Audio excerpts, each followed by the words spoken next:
I'm Yanis Varoufakis. I used to be an economist having fun being absolutely outside the frame of public debates. And then the world went upside down. Wall Street collapsed, Europe collapsed, Greece collapsed, and suddenly I started speaking out. And therefore I became eventually not just a commentator, but the finance minister of the most bankrupt state in the world, not just Europe. And therefore I became infamous.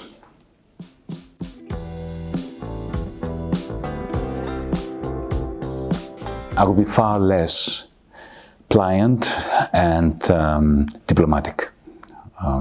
I assumed that my interlocutors were interested in rendering Greece solvent again, of ending the bankruptcy. I thought, stupidly, as it turned out, that they would simply had a difference of opinion about how to do that. That wasn't the case. They understood very well what I was saying. They understood that Greece was bankrupt, but they were interested in extending the bankruptcy ad infinitum in order to cover it up. And the only way to cover up a bankruptcy is by means of more loans that you pile up on an existing unserviceable and unpayable debt. Look at Greece today. Everybody celebrates the end of the bankruptcy, end of the crisis, but we are more bankrupt than ever. But what is going on is a complete fire sale of the country. The country has been sold out.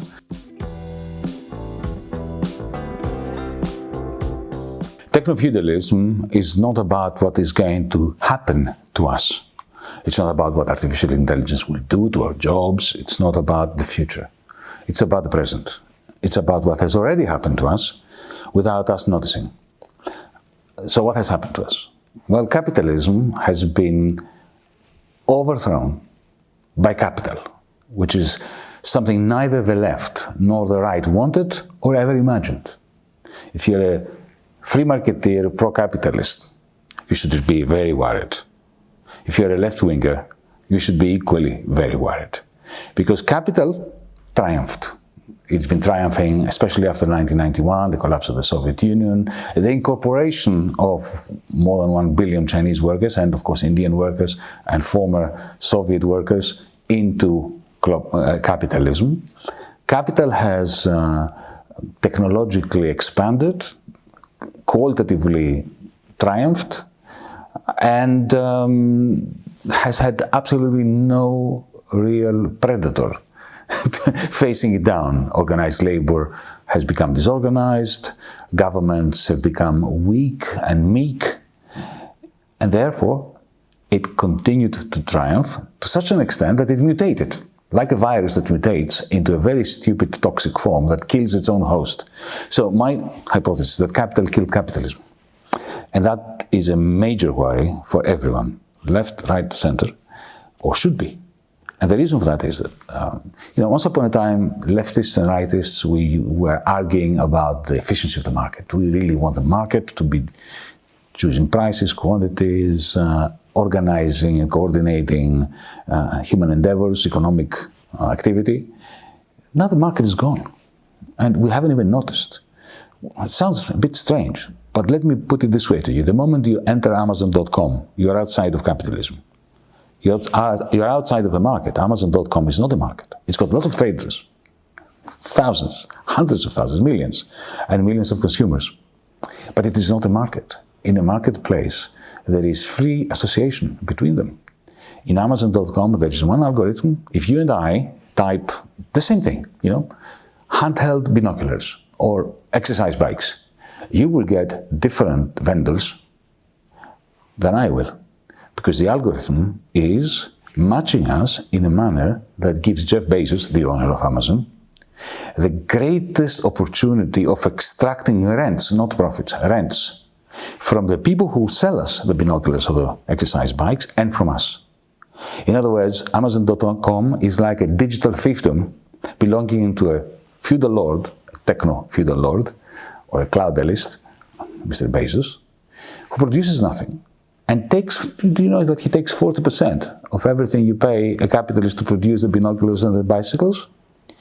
Now, if you project this onto the broader picture internationally, because it's not just Amazon.com, it's Alibaba, it's thousands, hundreds of thousands of such little cloud fiefdoms, as I call them, digital fiefdoms, all over the place, in Malaysia, in China, of course, in Indonesia, in Africa. Africa is expanding this type of trading platform that is replacing markets.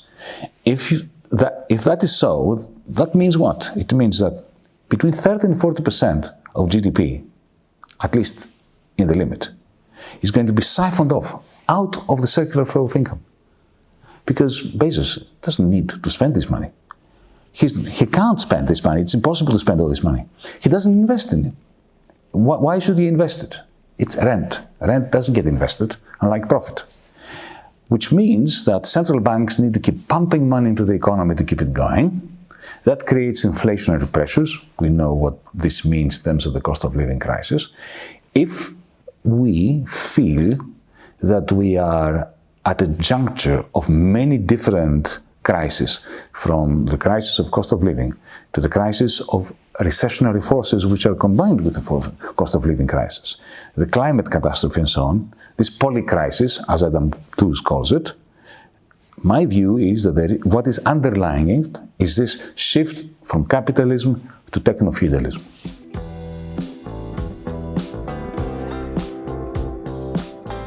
The European economy was always predicated upon the German business model.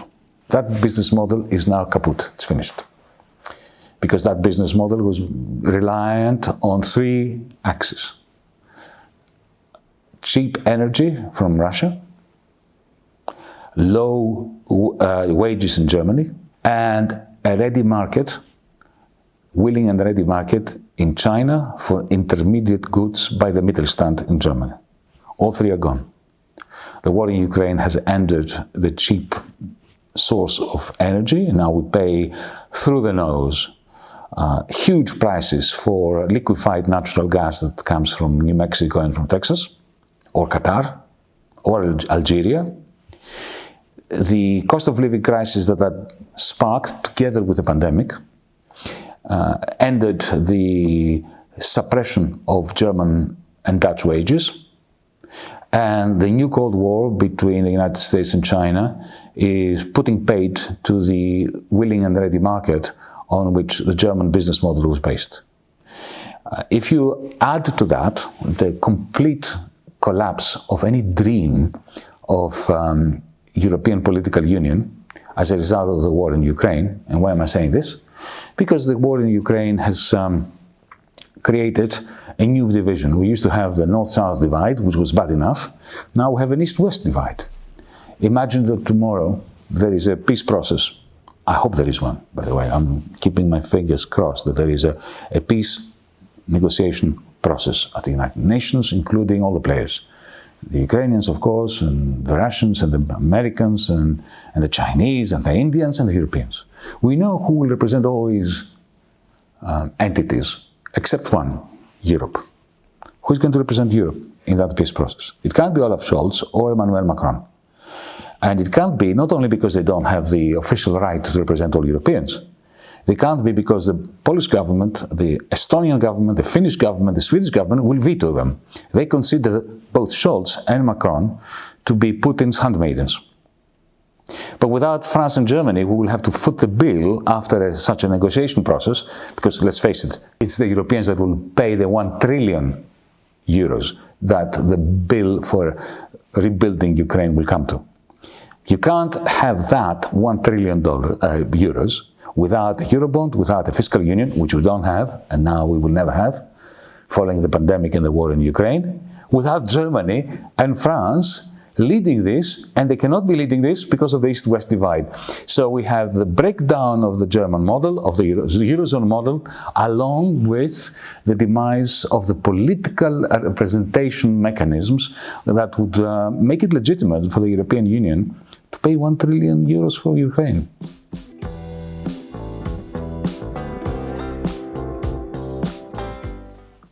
Supporters of the Washington Consensus and the traditional power of the American-European nexus underestimate the BRICS.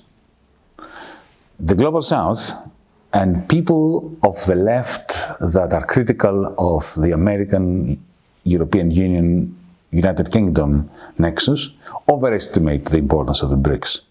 The BRICS are not a new Soviet Union. They are not a new bloc that is competing directly with the dollarized payment system of the world. And the reason why that is that if you're a Chinese capitalist, the last thing you want is to see the demise of the dollar, because all your profits are in dollars. All your wealth is in dollars. All your savings are in dollars. Why would you want the Chinese currency, to replace the dollar? If you're producing aluminum in Shanghai, you sell it to the Americans. The Americans can only buy it from you on the basis of their trade deficit, which they can only finance because they print dollars. So you want the dollars to remain dominant for you to sell your aluminum to the United States. Similarly, if you're Saudi Arabian, do you want to see the demise of the dollar? No. And yet Saudi Arabia is forging links with the BRICS. I just outlined why I think that the BRICS are being overestimated by those who hope to see the BRICS as an alternative to the dollar payment system. Now, the opposite story is the underestimation of the importance of the BRICS from the good people in the Wall Street Journal, the Financial Times, the Daily Telegraph, and so on. The war in Ukraine did something quite interesting, and I'm not going to pass any judgment on the actual war, its ethics or unethicality. For the record, I've been saying since 2001 that Vladimir Putin is a criminal, when he was the blue-eyed boy of the West, and people like me were being lambasted for being critical of Putin. I close the parenthesis here. Why am I saying that the war in Ukraine was very significant regarding the BRICS, regarding this new Cold War between the United States and China? For a good 7-8 years, and especially in the last 3 years, the Chinese public sector and private sector have created a remarkable, snazzy, all singing, all dancing alternative to the dollar payment system. A payment system based on the yuan. There is an application, an app, which is available through Tencent called WeChat in China. WeChat today, as I'm speaking now to you in this camera, must have executed at least 85 billion transactions, only today. Of those, many are payments. Imagine an app which we don't have in the West, in Europe or in the United States. An app that combines the following Western apps: Gmail, YouTube, Instagram, Spotify, Netflix, Airbnb, Uber. It does all that stuff. One app, plus it is a free payment system. So it does the job that your Barclays Bank or Lloyds Bank or Deutsche Bank app does. One app, part and parcel of this big app, with no fees. It doesn't charge you a single cent for paying anyone who has a one account with any bank that has one account. That is a big thing. That is a snazzy super highway for payments. Add to that the CBDC, the central bank digital currency provided by the Central Bank of China. As we speak, there are 150 million accounts, digital accounts, free accounts. You can have one. You don't have to be Chinese. There are German businessmen and women who have them, because if you are a company in Hamburg making propellers for a shipyard in Shanghai, and you're using raw materials from Shenzhen, so you need to buy the raw materials from Shenzhen, bring them to Germany, and then send the propellers to Shanghai.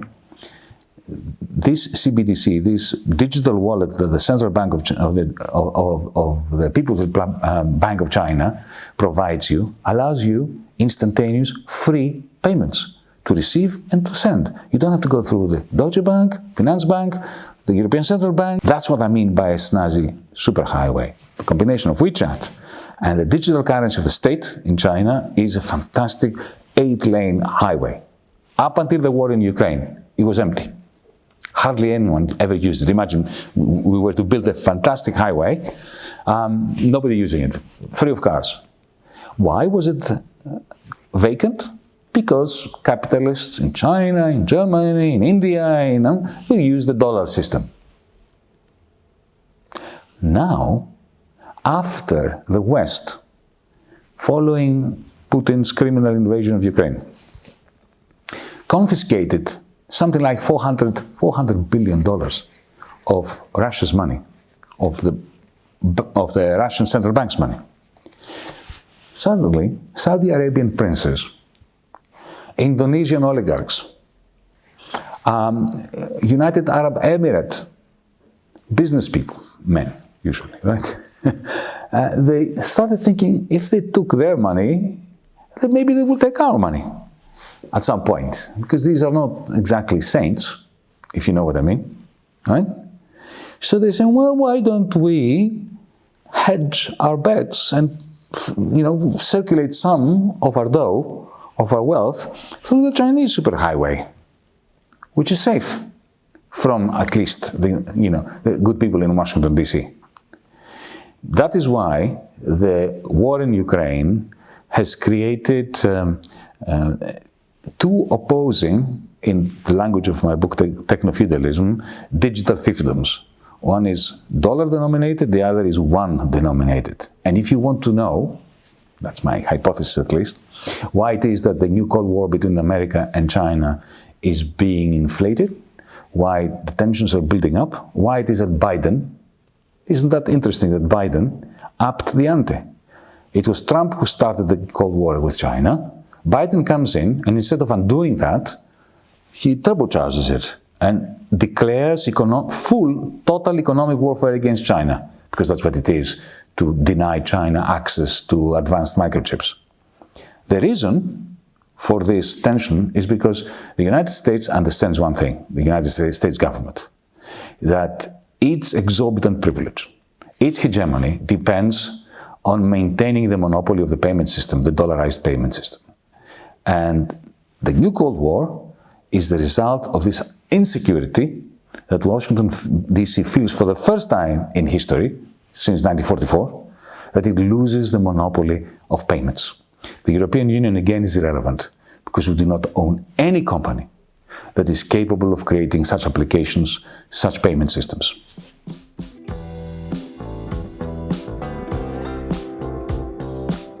Whenever I'm asked to comment on the Green Deal, as it's called, of the European Union's Green Deal, I despair. What is there to comment on? Because Europe is fantastic at headlines, at proclamations, which have no basis in reality underneath. So, if you believe the proclamations, 2 years ago, Ursula von der Leyen, the President of the European Commission, made a fantastic presentation involving 1 trillion euros that will be spent. I happen to be an economist, unfortunately, so I looked very carefully at the fine print. Of those 1,000 billions, only 27 were available. The rest is hot air. It will come from somewhere. But this is not the first time. I remember when the previous President of the European Commission had just become President of the European Commission. Do you remember a certain Mr. Jean-Claude Juncker? He came up with another fantastic figure of 300 billion of investment to help the Eurozone come out of the slump of the 2008-2010 crisis. Well, not one of those 300 billions ever materialized. Now we know that, it's common knowledge in Brussels. It was all repurposed money that was already being spent. It was being reclassified as the Juncker plan. Unfortunately, there is no Green Deal in Europe. This is a figment of our collective imagination. We are pathetic in the sense that we make proclamations and we are not prepared to back them up with monies. There are two ways of paying for such a Green Deal One is new taxes. That doesn't exist. The European Union has decided that it will not increase its budget. The Dutch, German, Slovakian, Polish, and so on, finance ministers vetoed any such increase in the spending capacity, the taxing and spending capacity of the European Commission. Our states are all bankrupt. They are all hitting the buffer. There is no way that our states can find 1 trillion for the green transition. The alternative would have been something that the movement that I belong to, DiEM25, has been proposing now since the European Parliament elections in 2019 for a New Deal. This is the idea behind the New Deal in 1933 by FDR, Franklin Roosevelt. You use the capacities of the state in order to to support bonds that are issued by some investment arm of the state, the purpose of which will be to put that money into investments, to generate the incomes from which to repay those bonds, with the state supporting the bonds using its central bank. So we proposed that the European Investment Bank, which belongs to all Europeans, should start a program of 500 billion every year, 500 billion every year of green investments. Back in 2019 we were proposing that. We were saying this in 2019 to decouple from Gazprom, to decouple from Putin, to create the green energy that we need and the good quality jobs that we need, and to allow Europe not to lose the race of the new green tech, like batteries, like solar panels, and so on and so forth. It didn't happen. It didn't happen. It is smoke and mirrors, the Green Deal. All we have is words. Biden comes in and he spends the money. And now we have a situation where a number of German and non-German companies are already migrating to the United States. Congratulations, idiotic Europe.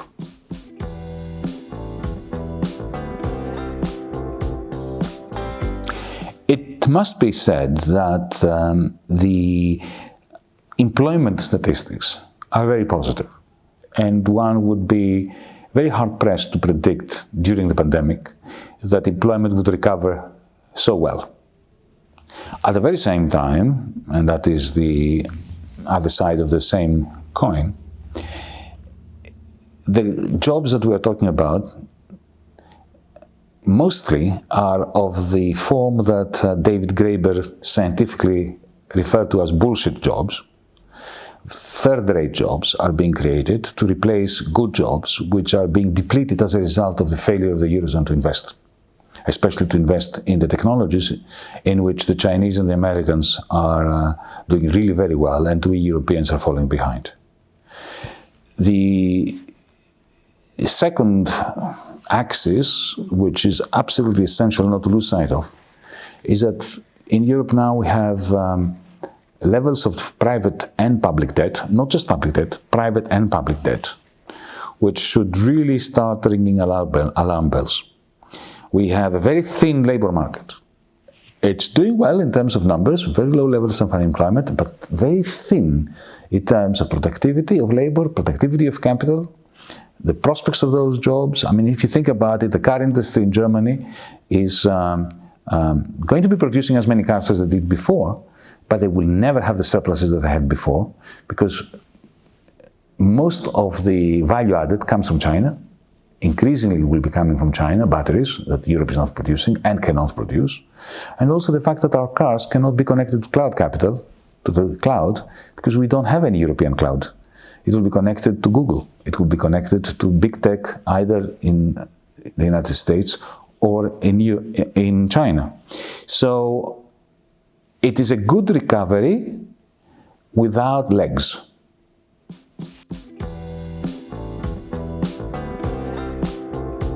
If you are not in the business of making a quick buck, in which case I have no advice, just do whatever your conscience allows you to do.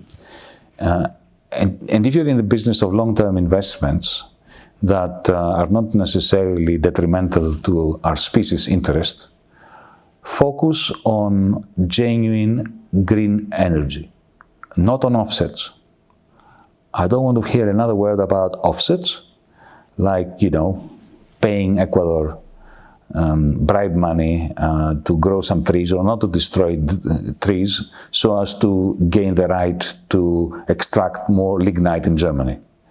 That makes you complicit in our species' extinction. Green energy, genuine green energy.